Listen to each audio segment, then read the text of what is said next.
UP में आज क्या चल रहा है? योगी के बड़े विकास कार्य से लेकर सपा के अंदरूनी बवाल तक बताएंगे आपको। कैपिटल टीवी उत्तर प्रदेश के खास शो 4 के चक्रव्यूह में मैं हूं आपके साथ राधिका राज। 4 के चक्रव्यूह में सबसे पहले बात आजमगढ़ की, जहां सीएम योगी आदित्यनाथ ने 955 करोड़ रुपए की 39 बड़ी परियोजनाओं का शिलान्यास किया। साथ ही आजमगढ़ की जमीन से विपक्ष को भी घेरा। तो क्या कुछ बोले सीएम योगी, बताएंगे आपको। दूसरी खबर सहारनपुर की, जहां यूपी मध्य प्रदेश एटीएस ने एक संदिग्ध आतंकी नईम अब्दुल्ला को गिरफ्तार किया, जिसने ऐसे बड़े खुलासे किए कि यूपी एटीएस भी दंग रह गई। तो क्या कुछ बताया आतंकियों ने, बताएंगे आपको पूरी डिटेल्स।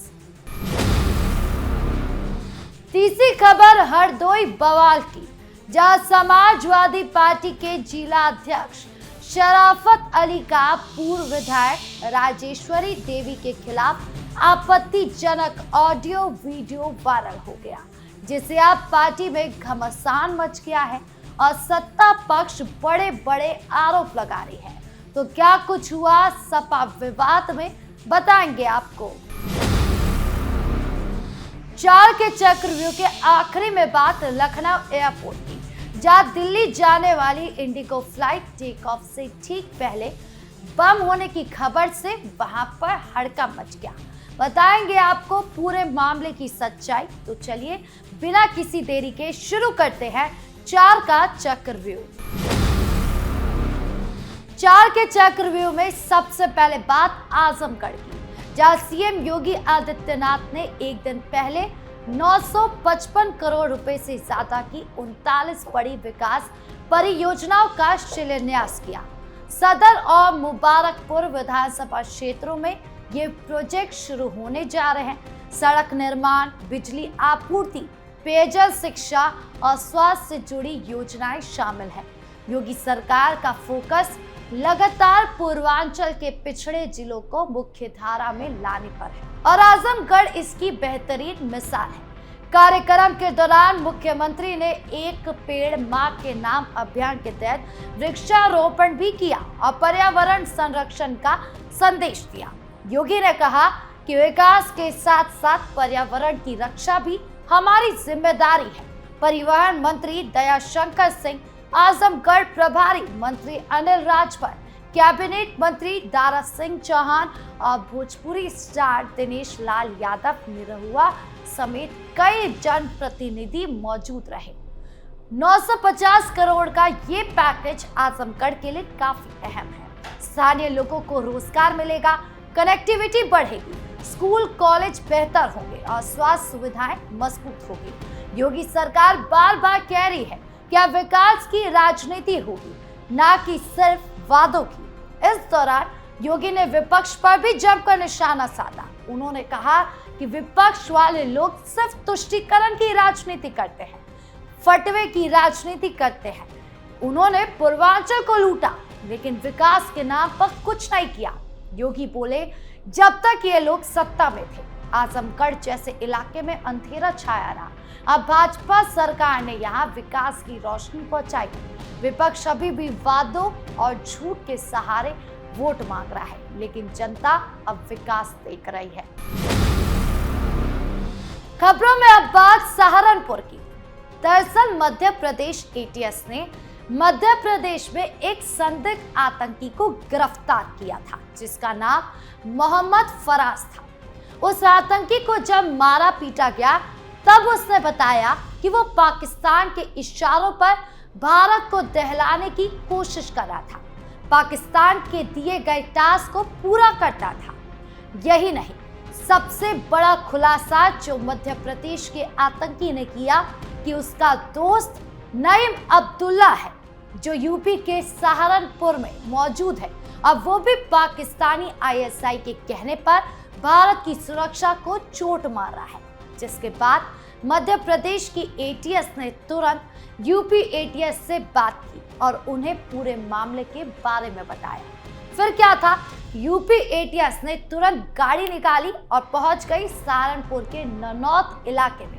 यूपी एटीएस अकेली नहीं थी, उनके साथ मध्य प्रदेश के एटीएस और वो आतंकी मोहम्मद फराज भी था, ताकि आतंकी की पहचान हो सके।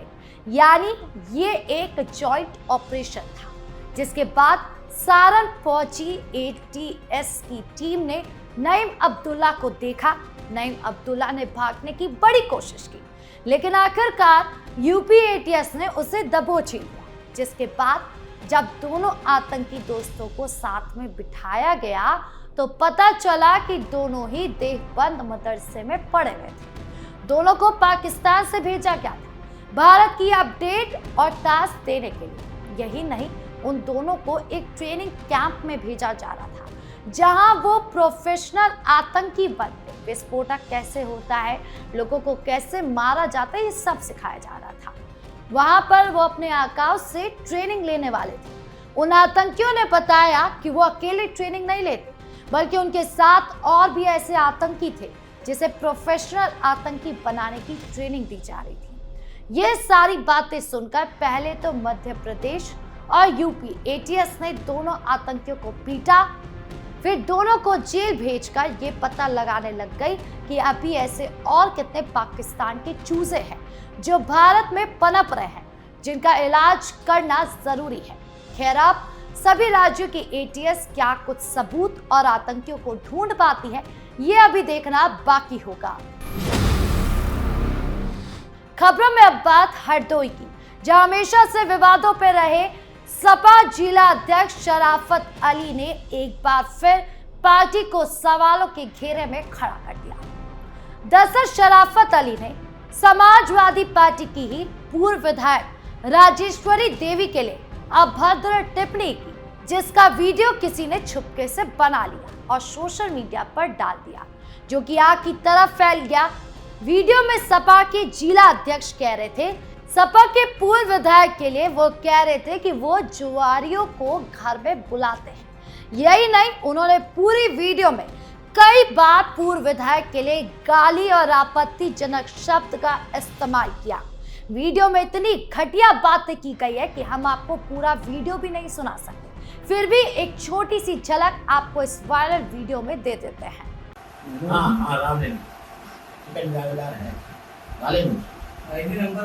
अरे यही तो वीडियो ना, तो बिल्कुल कैसी औरत है, बदनाम है। जैसे ये वीडियो पूर्व विधायक के पास पहुंची, उनके पैरों तले जमीन खिसक गई, क्योंकि उन्हीं के पार्टी के लोग अगर उनके लिए उन्हीं के पीठ पीछे इस तरह की बातें करेंगे तो क्या होगा। सुनिए क्या कुछ कह रही है पूर्व विधायक। कि हम तो जिला अध्यक्ष का सम्मान भी इसीलिए करते थे क्योंकि राष्ट्रीय अध्यक्ष जी ने उनको जिले की कमान सौंपी। इसके अलावा हमारे स्वर्गीय ससुर से उनके संबंध थे, पारिवारिक संबंध थे, और एक ससुर की हैसियत से ही हम उनका मान सम्मान भी करते थे। अब ऐसे क्या इतने सालों से पार्टी में रह करके ऐसी क्या उनकी मानसिकता ऐसी, और फिर महिलाओं के प्रति केवल हमारे लिए नहीं, उन्होंने कहा जिले की महिला अध्यक्ष हैं उनके लिए भी, और भी पदाधिकारी हैं उनके लिए भी, हमारे देश के बॉर्डर पर जो हमारी बच्चियां हैं उनके लिए भी, मतलब महिलाओं के लिए इतनी ऐसी मानसिकता कैसे मतलब हो सकती है, ये समझ नहीं आया। और फिर व्यक्तिगत भी अगर उनसे ये अगर हम सोचे कि व्यक्तिगत अगर कोई उनके हमसे कोई खुन्नस है या कोई अपना वो निकाल रहे हैं तो ये भी हमारे समझ के बाहर है। समाजवादी पार्टी की ये आपसी लड़ाई ने सत्ता पक्ष को बैठे बिठाए मुद्दा दे दिया। सत्ता पक्ष का कहना है कि समाजवादी पार्टी की सोच कैसी है, ये तो सबके सामने आ गया। एक तरफ इसी पार्टी के मुखिया थे मुलायम सिंह यादव, जो कहते थे लड़के हैं गलती हो जाती है, और अब ये जिला अध्यक्ष है जो अपनी ही पार्टी की एक महिला के लिए ऐसी घटिया सोच रखते हैं। जिस पार्टी की महिला खुद को सेफ ही नहीं फील कर पा रही हो, उस पार्टी को अगर गलती से सत्ता की कुर्सी पर बिठा दिया जाए तो आम महिला पर क्या होगा। और इन सब के बीच अखिलेश यादव की चुप्पी ने सियासत गरमा दी है। तो कुल मिलाकर अखिलेश यादव की चुप्पी, जिला अध्यक्ष का माफी ना मांगना और पूर्व विधायक के बयान ने समाजवादी पार्टी की मुश्किलें बढ़ा दी है। अब आगे इस मामले पर क्या कुछ राजनीति होती है, ये अभी देखना बाकी होगा। 4 के चक्रव्यूह के आखिरी में बात लखनऊ एयरपोर्ट की, जहां दिल्ली जाने वाली इंडिगो फ्लाइट के टेक ऑफ से ठीक पहले बम की अफवाह से पूरा हवाई अड्डा हिल गया। शुक्रवार सुबह करीब 10:45 पर 180 यात्रियों वाली फ्लाइट उड़ान भरने वाली थी। सभी यात्री अपनी सीट पर बैठ चुके थे और पायलट अंतिम चेकिंग कर रहा था। तभी विमान के टॉयलेट में एक टिश्यू पेपर मिला जिस पर बड़े अक्षरों में लिखा था बॉम्ब। क्रू मेंबर्स ने तुरंत अलर्ट कर दिया। सुरक्षा प्रोटोकॉल के तहत विमान को रनवे से वापस एप्रिल में ले लिया गया। सीआईएसएफ, बम निरोधक दस्ते और डॉग स्क्वाड की टीमों ने पूरे विमान, यात्रियों के सामान और कार्गो एरिया की चप्पे चप्पे पर तलाशी। यात्रियों को विमान से उतारकर अलग रखा गया। कई घंटों तक चली इस संघन तलाशी में कोई संदिग्ध वस्तु या विस्फोटक नहीं मिला। बाद में पता चला कि किसी की शरारत थी, लेकिन इस शरारत ने पूरे एयरपोर्ट पर अफरा तफरी मचा दी। यात्रियों में दहशत फैल गई, कई लोग घबरा गए। फ्लाइट कई घंटे लेट हो गई। एयरपोर्ट अथॉरिटी ने अज्ञात व्यक्तियों के खिलाफ केस दर्ज कर जांच शुरू कर दी। सुरक्षा एजेंसियां अब पता लगाने में जुटी है कि वो टिश्यू पेपर किसने और क्यों रखा। लखनऊ एयरपोर्ट जैसी संवेदनशील जगह पर ऐसी घटना बेहद गंभीर मानी जा रही है। भले ही ये शरारत साबित हुई हो, लेकिन सुरक्षा में कोई भी चूक बर्दाश्त नहीं की जा सकती। सीआईएसएफ और एयरपोर्ट प्रशासन तुरंत सही कदम उठाए, जिसकी वजह से कोई बड़ा हादसा नहीं हुआ। फिर भी यात्रियों को भारी नुकसान झेलना पड़ा। कई लोग दिल्ली के महत्वपूर्ण कामों के लिए जा रहे थे, उनकी प्लानिंग बिगड़ गई। ये घटना एक बार फिर याद दिलाती है कि एयरपोर्ट सुरक्षा कितनी संवेदनशील है और किसी भी तरह की शरारत देश की सुरक्षा व्यवस्था के लिए खतरा बन सकती है। तो 4 के चक्रव्यूह में आज के लिए बस इतना ही। इन चारों खबरों में से कौन सी खबर आपको सबसे ज्यादा जरूरी लगी, कमेंट बॉक्स में जरूर बताएं। धन्यवाद।